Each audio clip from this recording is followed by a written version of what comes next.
Nós já sabemos que os ecossistemas funcionam através da união ou associação entre fatores bióticos e abióticos, ou seres vivos e os meios naturais, como por exemplo frio, calor, umidade. Mas, bioquimicamente, também existe um conjunto de normas ou também de necessidades para que os ecossistemas funcionem. Então, o funcionamento dos ecossistemas ele vai se dar basicamente da seguinte maneira. Primeiro, a gente precisa obrigatoriamente que matéria orgânica seja convertida em matéria inorgânica e que matéria inorgânica possa ser transformada para matéria orgânica. O que é matéria orgânica? O que é inorgânica? Matéria orgânica são glicídios, lipídios, proteínas, ácidos nucleicos e vitaminas. Isso é matéria orgânica. O que é inorgânica? Inorgânica é água, sais minerais e gases. Então, nesse caso, o que acaba acontecendo é que na natureza precisa que alguém faça essas transformações. Então, quem pega os elementos inorgânicos da natureza, água, sais minerais e gases, e transforma e converte e compõe uma molécula orgânica, é um compositor. Esse compositor ele é chamado, entre outras palavras, de produtor. Então, o que ele está compondo? Ele está compondo uma molécula orgânica, montando a partir de coisas que estão na natureza, alguma molécula que possa servir de energia, de alimento. Então, esses produtores, eles são representados por algas e vegetais predominantemente.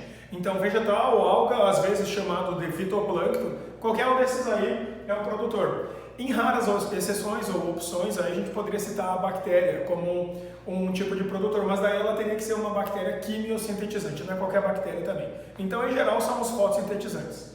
A partir daí, o produtor introduz matéria orgânica na natureza. E aí, tu tem alguém que vai pegar a molécula que foi composta, glicídio, lipídio, proteína, e vai devolver para a natureza. Esse é o decompositor. Se um compõe, o outro decompõe. Então, o processo de decomposição que vai ser realizado, ele só pode ser realizado por duas formas de vida, que são ou as bactérias ou os fungos decompositores. Então, planta produz, bactéria desmancha. Planta produz, fungo desmancha. Alguma alga produz, algum fungo ou bactéria desmancha. Então, aonde nós entramos? Então, nós, animais, nós somos aquele tipo da natureza que, literalmente, para esse mecanismo, não fazemos diferença nenhuma. Então, a gente está aí de gaiato, a gente entra aí como um indivíduo que vai mendigar uma energiazinha. Por quê? Porque a planta fabricou a molécula orgânica, o decompositor, vou desmanchar. Aí tu, como animal, diz, não, espera que eu quero comer um pedacinho. Aí a natureza, beleza, come então.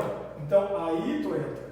Tu é aquele que consome. Aí a natureza, tá, beleza, mais alguém quer comer? Aí vem um outro lá, o segundo, não, eu também gostaria de comer. Um consumidor secundário. Aí a natureza, tá, mais alguém? O terceiro, também gostaria de dar uma mordida aí. Aí a natureza, tá, alguém mais vai comer? Não, ninguém vai comer. Posso jogar fora? Pode. Aí a natureza devolve, e todos eles que comerem, o dia que morrerem serão decompostos.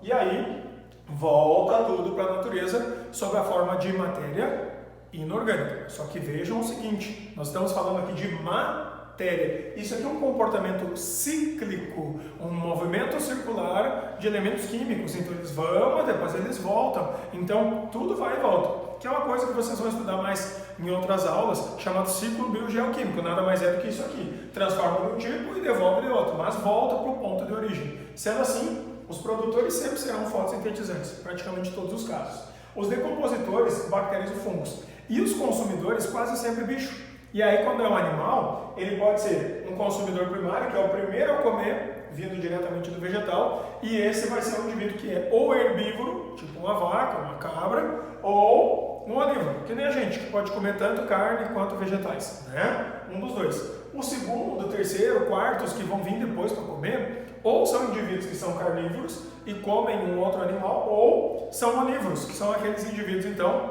que se alimentam de qualquer coisa. Considerando isso, lógico, tem os hábitos alimentares diferentes, né? Indivíduo que come, por exemplo, cocô, indivíduo que come, por exemplo, sangue, indivíduo que come só peixe. Então, tem os hábitos alimentares mais específicos, frugívoro, hematófago, ou então coprófago, qualquer um desses aí são hábitos diferentes, mas em geral, o que é cobrado pra gente é carnívoro, herbívoro ou onívoro. Carnívoro, carne, herbívoro, ervas, plantas, vegetais, e onívoro come os dois, tá? Come tanto coisas de carne como coisas diretamente da vegetação. Sendo assim, esses são os indivíduos que participam dessa sequência. Mas então a gente poderia alinhar e organizar o funcionamento dessa circulação de matéria dentro dos indivíduos que estão na natureza. E aí nós compomos as cadeias alimentares. Só que a cadeia alimentar, ela deve ser abastecida para poder funcionar, para que essa circulação de moléculas aconteça. Então a gente sabe que o produtor fabrica e é comido.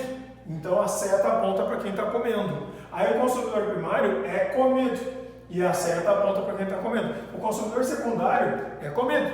E aí o terciário, quando decompõe, né, volta tudo para o começo. Ou seja, aqui em azul nós temos o comportamento da matéria. Sai do produtor, vai para o consumidor primário, que vai para o secundário, vai para o terciário, e todos eles, à medida que vão morrendo, vão sendo decompostos e volta tudo para a origem. Esse é o comportamento cíclico da matéria. A matéria vai e vem. Agora, de onde vem a energia para tudo isso funcionar? Aí é uma outra história. Porque a fonte de energia para todos os ecossistemas funcionarem é o Sol. Então, o Sol abastece isso através da luz solar. Então, a luz do Sol, ela é uma fonte energética que estimula os produtores a converter aquela fonte energética em outras fontes de energia. A energia luminosa é convertida em energia química, da quebra das moléculas. Então, o produtor, assim que gera essa energia, ele vai acabar sendo consumido pelo consumidor primário. Só que esse indivíduo, o produtor, ele consumiu a quantidade X e ele produziu um tanto de energia. Então, parte do que ele fabricou, ele gastou, e uma outra parte do que ele fabricou, ele perdeu para a natureza, sob a forma de calor, ou gastou para crescer, para aumentar o tamanho de folhagem de raiz. Então,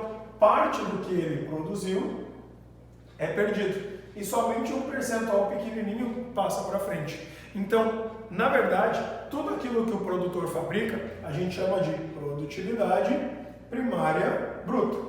Tudo aquilo que ele perde para a natureza ou que ele consome é o consumo. O que sobra dessa subtração, que é a produtividade primária bruta, menos o consumo que o próprio indivíduo fez, é o que a gente vai chamar de produtividade primária líquida, que é o que vai sobrar para passar para o indivíduo da frente. Em geral, o que passa é cerca de 10% do que foi fabricado. Então, suponhamos que o produtor aqui gerou 1000 quilocalorias de energia. Nesse caso, como ele vai perder um bom tanto gastando para crescer, para as raízes aumentarem de tamanho, ou para fazer fotossíntese mesmo, vai passar somente 100 para cá, que é 10%. Então, nesse caso, a produtividade primária líquida, em geral, é um valor aproximadamente de 10% só que passa. Então, o consumidor primário, ele vai comer várias vezes esse 100. Só que quando ele come um 100, ele come, ele gasta um pouco para essas atividades, perde 90% e passa apenas 10 quilocalorias daquelas 1000. Esse consumidor secundário, ele acaba comendo, perde um pouco para a natureza e passa apenas 1 quilocaloria daquelas 1000. Significa que a quantidade de energia que vai indo, ela vai se perdendo e vai diminuindo. Ou seja, não vale a pena ter um quarto, um quinto, um sexto consumidores. O que acaba acontecendo é que isso, em geral, faz a cadeia alimentar ficar mais restrita, mais curta. Ela vai ter normalmente 2, 3, 4 consumidores. É difícil ter mais. Na água, às vezes, até pode ter um pouco mais, porque os primeiros são indivíduos muito pequenos. Então, ela tende a crescer um pouquinho mais. Agora, os animais que estão no final da cadeia alimentar, normalmente recebem pouca energia, o que obriga eles a comer volumes maiores para compensar essa quantidade energética. Então, a energia, de maneira diferente da parte da matéria, ela vem do Sol e volta para a natureza, mas ela não volta para dentro da cadeia. Significa que a energia tem comportamento unidirecional, do produtor até o último consumidor, e não vai para o decompositor, volta para a natureza. Então, enquanto a matéria é cíclica e faz essa circulação, a energia é unidirecional, vem e vai embora. Sendo assim, o que acaba acontecendo é que a quantidade de energia do produtor para o último consumidor vai reduzindo, vai diminuindo. Mas imagine a seguinte situação. Suponhamos que a gente pegue agora e, por exemplo, liga para o cara lá que faz aviação agrícola, aqueles que põem veneno na lavoura, e diz, ó, bota veneno lá naquele campo que eu quero transformar aquilo numa pastagem. O cara levanta voo com o avião e passa lá e pulveriza tudo. E aí passa lá e joga veneno em todo mundo do campo. Na pastagem e nos consumidores todos. Só que suponhamos que isso é muito comum acontecer com DDT e com vários outros tipos de agrotóxicos, metais pesados e outros tipos de moléculas. Suponhamos que então ficou assim a nossa cadeia, uma quantidade X de veneno no produtor, uma outra quantidade X no consumidor primário, uma outra quantidade no consumidor secundário e uma outra no consumidor terciário. Se ficou cada um com um pouquinho de veneno, o que vai acontecer quando esse produto não biodegradável ou com tempo de meia-vida muito longo se acumula nesses indivíduos? O que vai acontecer é o seguinte, ó, o consumidor primário, quando comer o produtor, vai comer a quantidade de veneno que ele tinha e vai ficar com a sua. Então ele vai ficar com 2x de veneno. Aí o consumidor secundário que come o primário fica com a quantidade dele de veneno do primário mais a do produtor. Aí o consumidor terciário é o indivíduo que fica com a sua quantidade de veneno, a do produtor, a do consumidor primário e a do consumidor secundário. Ou seja, o que está acontecendo com a quantidade de lixo não biodegradável nessa cadeia alimentar? Está aumentando para o final da cadeia. Então, o indivíduo que está no fim da cadeia, ou do topo da cadeia, é o indivíduo que menos recebe energia direta vindo do produtor e é aquele que mais junta lixo. Esse acúmulo de produtos não biodegradáveis e que fazem mal para os indivíduos na cadeia alimentar é chamado de bioacumulação. Acumula mais em quem está no fim da cadeia. Ou também chamado magnificação trófica, que significa, assim como a quantidade de energia diminui do início para o final da cadeia, a quantidade de produtos não biodegradáveis, tóxicos ou bioacumuláveis acumula ao longo da cadeia. Em geral, acumulam-se nas gorduras, quando é animal, e também no seu fígado, que são os lugares que acumulam mais. Então, animais mais gordos, tipo baleia, urso polar, são esses que acumulam muito mais. Então, esse fenômeno, ao longo da cadeia alimentar, tende a acumular produtos tóxicos. Então, imagine em situações como no Brasil, por exemplo, onde tu tem uma alga, aí aqui tu tem um peixinho pequeno, um peixe médio e um peixe grande. E aí tu tem um cara que é garimpeiro de ouro, que está lá no norte do Brasil, peneirando ouro usando mercúrio, que é um metal pesado. E ele acaba usando o mercúrio para decantar o ouro e o mercúrio acaba misturando na água do rio. Quando acontece isso, essa água do rio polui todo mundo de forma igual, do mesmo jeito que está aqui. Aí, o que vai acabar acontecendo? O peixinho pequeno comeu a alga, o peixe médio comeu o pequeno, o peixe grande comeu o peixe médio e o próprio homem que poluiu todo mundo aqui com esse mercúrio vai lá e pesca o peixe para comer depois e se polui. Aonde que vai começar a acumular maior quantidade de metal pesado não biodegradável? No último da cadeia, ou seja, o próprio poluidor daquele ambiente acaba sendo poluído pela própria alimentação. Então esses fenômenos afetam diretamente as cadeias alimentares. Outros fenômenos podem ser fenômenos ecológicos, ambientais ou até mesmo oscilações na quantidade de indivíduos que participam da cadeia alimentar, como a gente vai ver na parte de pirâmides, na parte de teias e na parte de dinâmica de populações. As teias alimentares são formadas quando a gente tem duas ou mais cadeias que se interligam através de um ou mais elos. Então vamos pegar dois exemplos bem simples. Primeiro, a teia alimentar formada pelas cadeias. Primeiro, cadeia do G e a cadeia do B. Primeiro, a cadeia do G. A grama é o produtor consumido pelo grilo, que é consumido pelo ganso, que é consumido por um gorila.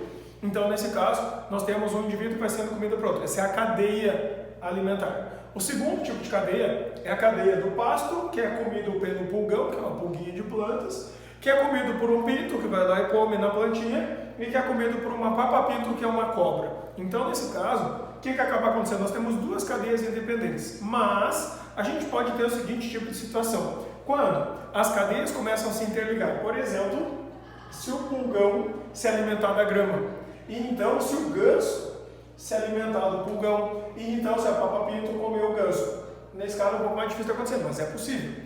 Outra possibilidade, se por exemplo o grilo se alimentar de pedaços do pasto, se o pintinho comer pedaços do grilo ou o grilo inteiro, e se o gorila destroçar o pinto. E aí o que acaba acontecendo é que nós temos inter-relações entre essa cadeia e a outra cadeia. Quando acontece isso, então, cada vez que a gente tem essas possibilidades, a gente vai ver o seguinte: o primeiro sempre a se alimentar, ou o primeiro nível trófico, é o pasto e a grama. O segundo a se alimentar é o pulgão ou o grilo. Eles são o segundo nível trófico. Então, cuidado, porque a gente pode ter mudança de nível trófico. O nível trófico significa em que ordem ele está comendo, em que ordem está se alimentando. É diferente do tipo de consumidor, porque pasto e grama não são consumidores, mas são o primeiro nível trófico. Então, nesse caso, cuidado para não fazer confusão. Aqui, primeiro nível trófico, segundo, terceiro, quarto. Primeiro nível trófico, segundo, terceiro, quarto. E se o ganso entrar na história aqui, ou se o grilo entrar na história, então é primeiro, segundo nível trófico, terceiro nível trófico, quarto nível trófico. É assim que a gente deve tomar cuidado. Então, a teia é formada cada vez que duas cadeias ou mais se interrelacionam. Qualquer tipo de relação entre duas cadeias já conta. Se eu tivesse um produtor e tivesse aqui pasto e aqui tivéssemos uma vaca, isso aqui já configuraria uma teia alimentar também. Só que as teias alimentares elas podem variar bastante, porque pense assim, ó, suponhamos que a grama ela passa a ser comida não só mais pelo grilo, mas pelo pulgão também. O número de gramas diminui. Então, quando a gente acrescenta um predador a mais, vai afetar a vida da grama. Agora, se a gente colocasse gansos a mais, que eles comam grilos e pulgões, é ruim para os dois, porque os gansos a mais comem os dois. Então, isso afeta diretamente o número de indivíduos. Então, se eu simplesmente aumentasse só o número de pintinhos aqui, aumentando o número de pintos, diminui o número de pulgão, diminui o número de pulgão, aumenta a quantidade de pasto, ou seja, as populações elas são interdependentes dentro da natureza. Então existem fatores que definem que tamanho tem que ser o mínimo de uma população e o que acaba acontecendo quando a gente começa a oscilar as quantidades desses indivíduos. A todo esse pedaço que analisa tudo isso a gente chama de dinâmica de populações ou dinâmica populacional. A dinâmica de populações ela analisa como os indivíduos variam e que tipo de efeito eles causam. Se diminuir a minha população, o que acontece com as outras que dependem de mim? Então, nesse caso, para a gente analisar como a população aumenta ou diminui, é importante lembrar que a densidade, que é a quantidade de indivíduos, ela é medida pelo número de indivíduos em uma determinada área ou volume. Volume para quando é ar ou para quando é água, por exemplo. Se não é a área ocupada, né? Então, nós temos alguns fatores que afetam a densidade populacional. Os fatores que afetam são as migrações, tanto as imigrações quanto emigrações. Migração é ida e vinda de indivíduos, né? Movimentos de dispersão de seres vivos. Então, quando a gente tem uma imigração, é que nem a gente ter uma importação, é trazer para dentro do grupo. Então, isso aumenta o tamanho da população. Quando a gente tem uma emigração, é que nem nós temos uma exportação, quando saem indivíduos do grupo. Então, aqui nós temos uma redução de população. Se a gente tiver taxa de natalidade, natalidade é nascimento. Então, quando começa a nascer, aumenta o tamanho da população. E a taxa de mortalidade, que é o óbvio, né, é o número de mortos que a gente vai ter por período, por dia, por mês, por ano. Em tempos de Covid, a gente normalmente ouve falar sobre taxas de mortalidade diária. Então, nesse caso, a taxa de mortalidade é um fator que reduz o tamanho da população. Então, para eu saber se a minha população realmente está aumentando, está diminuindo, se a densidade está ficando maior ou menor, eu tenho que ver, por espaço de tempo, todos os fatores que aumentam e todos os que diminuem a minha população. Por exemplo, a gente junta os fatores que elevam a população, que são a imigração mais a natalidade. Somos dois. Aí junta aqueles que reduzem a população, que são a imigração mais a mortalidade. E compara natalidade mais imigração com mortalidade mais emigrações. Quando a gente tem uma taxa de natalidade mais imigração, que são os fatores que elevam a população, e esses valores não maiores do que a emigração mais a mortalidade, significa que está mais nascendo e chegando indivíduo do que morrendo e indo embora. Sendo assim, se acontecer isso aqui, a gente sabe que a nossa população está em ascensão, que a população está crescendo. Talvez devagar, talvez rápido, aí depende de cada situação. Agora, se a gente tem imigração mais natalidade equivalente ou igual à taxa de imigração e mortalidade, significa que não está nem aumentando demais, nem diminuindo demais, que a população está estável, está se mantendo.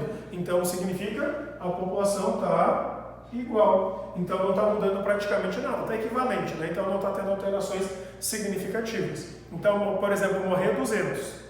E aí morrer, ou melhor, nascer 200 é equivalente. Então morrer 200 não quer dizer nada se nascer outros 200. E 10 embora mais chegar a 15, então nesse caso também mais ou menos se mantém equivalente. Agora, a seguinte situação, se eu tiver taxas de imigração mais natalidade, e essas forem menores do que a taxa de emigração mais mortalidade, aí a minha população começa a decrescer. se a população começa a decrescer, se morrer 50 hoje, beleza, 50 é um número razoável, ainda mais se for tipo dentro do Brasil, que tem 200 e tantos milhões de habitantes, beleza, 50 morrem de acidente de carro por dia. Então, o que acaba acontecendo? O problema é se começa a ter uma mortalidade dentro de um tempo curto, que vai sendo de 10% mais ou menos, aproximadamente 10%, e essa se mantém, tipo, é 10%, 10%, 10%, durante dias, durante meses ou anos. Isso significa que a população realmente pode estar diminuindo muito, e isso pode significar a extinção da espécie. Então, quando a gente tem essa redução de 10% ou mais, e a população vai decaindo muito rápido, esse decaimento populacional pode sim significar a extinção. Às vezes isso é decorrente de doenças, às vezes isso é decorrente de parasitas, às vezes isso é decorrente de um competidor que entrou no meio e não estava ali. Então, as cadeias alimentares e teias alimentares são muito sensíveis na natureza e podem variar bastante. Nesse caso, é importante lembrar que tudo aqui, ela tem, todas essas teias e cadeias têm um certo equilíbrio, que é uma homeostasia, um equilíbrio. Quando isso aí é perdido, a tendência é que alguém saia perdendo. Então, isso também pode ser tabulado, não só gráfico assim, mas também pode ser tabulado na forma gráfica. E isso, dentro da parte de ecologia, é chamado de pirâmides ecológicas. Essas pirâmides sempre são construídas em cima da ideia de uma cadeia alimentar qualquer. E, na verdade, é uma forma de representar graficamente o que está acontecendo na cadeia. Então, tem 3 tipos de pirâmides alimentares ou pirâmides ecológicas. A de energia, que representa a quantidade de energia transferida de um nível trófico para o outro. A de números, que representa quantos indivíduos estão dentro dessas cadeias alimentares para manter o equilíbrio. E a de biomassa, que representa a massa seca ou a massa desidratada dos indivíduos em cada nível trófico, que tem que ser necessária para sustentar o nível trófico seguinte. Por exemplo, se a gente pegar essa cadeia alimentar aqui, ó, pasto, que é o produtor, grilo, que é o consumidor primário, e o pássaro, que é o consumidor secundário. Se eu for montar uma pirâmide de energia, sempre a pirâmide de energia tem a base mais larga e o ápice mais estreito. Por quê? Porque o produtor gera energia, então ele tem que ter mais energia de todo mundo. Aí ele perde um pouco daquela energia para a natureza e passa um pouco menos para o consumidor primário, que gasta um pouco e passa um pouco menos para o consumidor secundário. Ou seja, a pirâmide de energia sempre vai ter base larga e o ápice mais estreito. Tem o formato piramidal mesmo. Então, nesse caso, essa é a pirâmide de energia para essa cadeia alimentar. Se eu for fazer a cadeia alimentar agora, a mesma, só que agora a pirâmide de números, eu vou perceber o seguinte, que um pasto sozinho, ele serve de alimento para vários grilinhos. Então, é um para vários. Só que esses vários grilos, um passarinho sozinho come todos eles. Então, é um para muitos para um. Então, é uma relação de proporcionalidade numérica mesmo. Então, vejam que agora a pirâmide perdeu completamente o formato de pirâmide. Então, pirâmide é um nome só que você dá, não quer dizer que tenha formato triangular sempre. E sim, é um gráfico para representar como é que ficam distribuídos os indivíduos. Então, aqui seria um para, sei lá, uns 10 e ali para um só. Então, por isso que fica sem formato específico. A pirâmide de números não precisa ter esse formato, ela pode ter qualquer forma. A de biomassa também. Então, a biomassa dessa mesma cadeia seria representada da seguinte forma. A gente precisa de uma quantidade grande de pasto para abastecer uma quantidade menor de grilos. Então, a biomassa do pasto, a quantidade de pasto, o volume de pasto, a massa de pasto, tem que ser maior. E aí alimenta um pouco menos de grilos. E esses grilos alimentam menos de passarinho, porque um passarinho sozinho come muitos grilos. E esses grilos, mesmo sendo vários, comem muito pasto. Então, em geral, biomassas maiores alimentam biomassas menores. É que nem uma vaca. Tu precisa de horrores de pasto no mundo para poder abastecer as vacas que tem. Então, se tu somar todos os pastos do mundo, tem bem mais pasto e muito mais massa do que todas as vacas que estão na natureza. Por isso que a biomassa fica assim. Biomassa é a pirâmide que representa a quantidade de massa sóbria, só massa, sem água, massa desidratada. Agora, se eu pegar algumas pirâmides, tem observações, cuidados, tipo pirâmide de parasitas. Essa aqui, por exemplo, em cima dessa cadeia. A árvore é o produtor, as lagartinhas, tipo as lagartas de borboleta, né, são os predadores ou consumidores primários, e as bactérias, os consumidores secundários. Então, tu tem produtor, consumidor primário, consumidor secundário. Só que, em geral, os parasitas são pequenos e leves. Então, a tendência é que as nossas pirâmides invertam nesse caso. Então, por exemplo, a pirâmide de energia não ia mudar, tá? Então, por isso que eu nem fiz, ela não altera. Mas A pirâmide de números, nesse caso, é uma árvore para várias lagartas, e se essas bactérias contaminam essas lagartas, é milhares de bactérias dentro de cada uma lagarta. Então é uma árvore para, sei lá, 1000 lagartas para, sei lá, 15 bilhões de bactérias. Então fica invertida a nossa pirâmide de números. E a de biomassa inverte a de números. Uma árvore tem algumas toneladas. Todas aquelas lagartinhas que estavam na árvore pesam, sei lá, algumas gramas, no máximo 1 quilo. E aí as bactérias, então, que são microscópicas, pesam, picogramas, talvez. Então, inverte-se a pirâmide de novo. Então, cuidado, porque a gente tem que levar em consideração o que está sendo usado como referencial. É a quantidade de indivíduos ou é a massa que eles têm? Por isso que a gente deve cuidar quando são pirâmides desse tipo aqui. E para finalizar, uma exceção que o pessoal cobra muito de sacanagem em prova, que é quando a gente tem esta cadeia alimentar, o fitoplâncton sendo o produtor e o zooplâncton sendo o consumidor primário. Fitoplâncton é outro nome que se dá para alga microscópica, ela é produtor, faz fotossíntese. E zooplâncton é outro nome que se dá para bichinhos microscópicos que comem essas algas microscópicas. Na prática é produtor e consumidor primário. Então, é mais ou menos tipo capim e vaca. O que a gente encontra mais numericamente? Obviamente capim. Então, o nosso fitoplâncton é o produtor, tem maior quantidade. E o zooplâncton tem um pouco menos. Mas, como é que a gente explica que aqui uma biomassa menor alimenta uma biomassa maior? É a mesma coisa que eu dizer o inverso agora, que não tem mais peso de pasto no mundo, sim de vacas. Na verdade, é porque essas algas aqui, o fitoplâncton, é um grupo de indivíduos ridiculamente pequeno e que tem uma taxa de multiplicação absurdamente alta. Então, mesmo que elas sejam em massa menor quantidade, tenham menor quantidade que o zooplâncton, da noite por dia elas proliferam tanto que no outro dia tem o suficiente para eles poderem comer de novo. Então, é a única situação onde nós vamos ter uma biomassa menor alimentando uma biomassa maior, devido à sua altíssima taxa de multiplicação. Então é por causa da reprodução celular que esses indivíduos têm. Nos demais casos a gente deve cuidar porque obrigatoriamente é necessário que tenha comida para todo mundo e que haja equilíbrio. Se tiver que dividir comida, a tendência é que desequilibre os níveis. Para finalizar, os decompositores em geral não aparecem nas pirâmides alimentares. Se aparecer um decompositor, ele normalmente vai ser colocado na lateral, porque o decompositor ele pega coisas do produtor, do consumidor primário, Então, normalmente não tem decompositor, porque decompositor ele só está ligado aos processos de devolução de coisas para a natureza e não de alimentação. Se eles forem colocar um fungo como consumidor, eles não vão ter dizer que é decompositor, ele vai dizer o fungo está comendo. E aí ele passa a ser um consumidor e entra na sequência, na ordem normal dos consumidores.